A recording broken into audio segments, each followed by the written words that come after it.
రామాయ రామభద్రాయ రామచంద్రాయ వేధసే రఘునాథాయ నాథాయ సీతాయా పతయే నమః. శ్రీ విశ్వేశతీర్థ గురుభ్యో నమః. సకల సనాతన ధర్మ బంధువులందరికీ నమస్కారాలు. శ్రీకృష్ణుడి లీలా సహస్రంలో భాగంగా భాగవతంలో ఉల్లేఖితమైనటువంటి శమంతకోపాఖ్యానము గురించి ఈరోజు శ్రవణం చేద్దాం.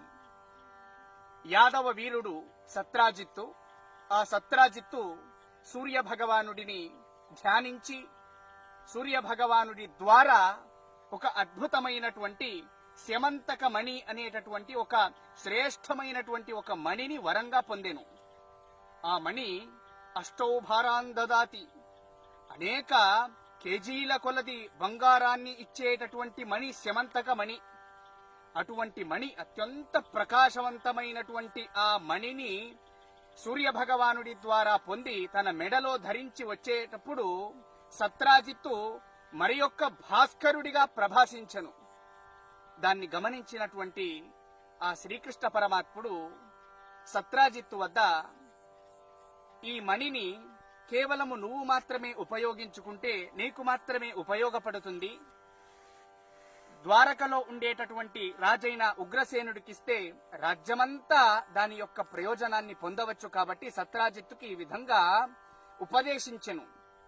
చీమలు పెట్టిన పుట్టలు పాములకిరవయ్యినట్టు పామరుడు దగున్ననే అనే సుమతి శతకం ఆధారంగా ఆ మణిని సమాజానికి పంచితే, సజ్జనులకు పంచితే, రాజ్యానికి పంచితే అది ఉపయోగమవుతుంది అనేటటువంటి ఈ విధంగా ఉపదేశించను శ్రీకృష్ణ పరమాత్ముడు. అయితే సత్రాజిత్తు ఆ మాటను వినలేదు, శ్రీకృష్ణుడి మాటను వినలేదు. తరువాత కొన్ని రోజులు గడిచిన తరువాత సత్రాజిత్తు యొక్క సోదరుడైనటువంటి ప్రసేనుడు ఆ మాలను, ఆ శమంతక మణిని మెడలో ధరించి అడవిలోకి వేటకు వెళ్ళెను. ఆ అడవిలో ఉండేటటువంటి ఒక సింహం ప్రసేనుడి యొక్క మెడలో ఉండేటటువంటి ఆ మణిని చూచి, అద్భుతమైనటువంటి ప్రకాశభరితమైనటువంటి ఆ మణిని చూచి, ఇదేదో తినుబండారంలా ఉంది, సురసుందరమైనటువంటి తినుబండారంలా కనిపిస్తుంది అని చెప్పి ప్రసేనుడిని చంపి ఆ మణిని తీసుకొనెను సింహం.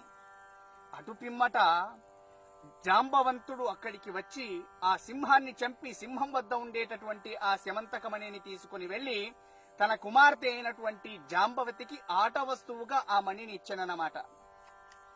సింహ ప్రసేనమవధి సింహో జాంబవతాహత సుకుమారక మారోదీహి తవహ్యేష శమంతక అని ఈ విధంగా శమంతకమని జాంబవతి యొక్క చేతికి చేరెను. అయితే ద్వారకలో ఉండేటటువంటి ప్రజలందరూ కూడా సత్రాజిత్తుకు విశేషంగా అనుమానము కలిగెను. శ్రీకృష్ణుడు ఆ రోజు శమంతకమణిని అడిగాడు, శ్రీకృష్ణుడికి ఆ మణిని ఇవ్వలేదనేటటువంటి నెపంతో నా సోదరుడైనటువంటి సత్రాజిత్తును శ్రీకృష్ణుడే సంహరించి ఉంటాడు అనేటటువంటి అపవాదు ద్వారకలో మొత్తము కూడా వ్యాపించెను. లోకులు కాకులు అంటారు కదా, ఆ విధంగా మొత్తము వ్యాపించినప్పుడు, అపవాదు వ్యాపించినప్పుడు ఆ అపవాదును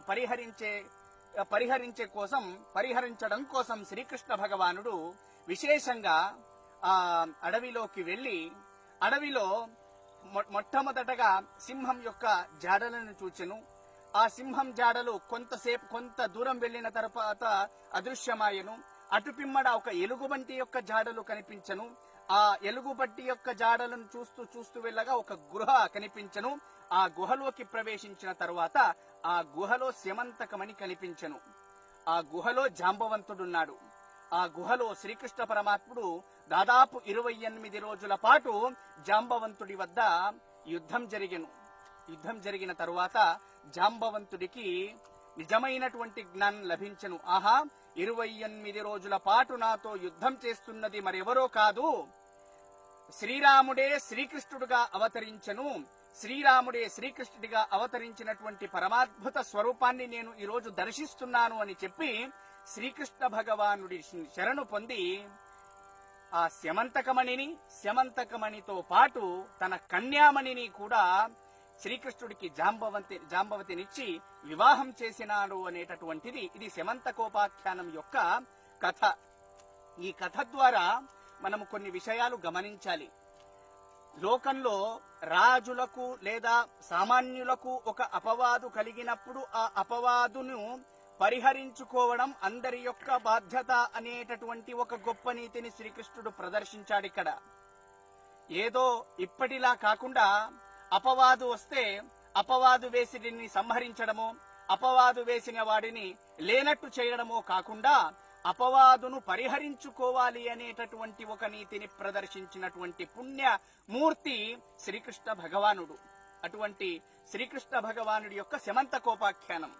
ఈ శమంతకోపాఖ్యాన కథను ఎవరు వింటారో, విశేషంగా వినాయక చవితి నాడు చంద్రుడిని దర్శిస్తే ఈ శమంతకోపాఖ్యానము కథను వింటే అనవసరంగా వచ్చినటువంటి అపవాదు, అంటే తప్పు చేయకుండా వచ్చినటువంటి అపవాదు ఈ శమంతకోపాఖ్యానం కథ ద్వారా పరిహారమవుతుందనేటటువంటి ఒక గొప్ప సందేశాన్ని కూడా శమంతకోపాఖ్యానం ద్వారా మనం చూడవచ్చు అనేటటువంటి సందేశాన్ని వివరిస్తూ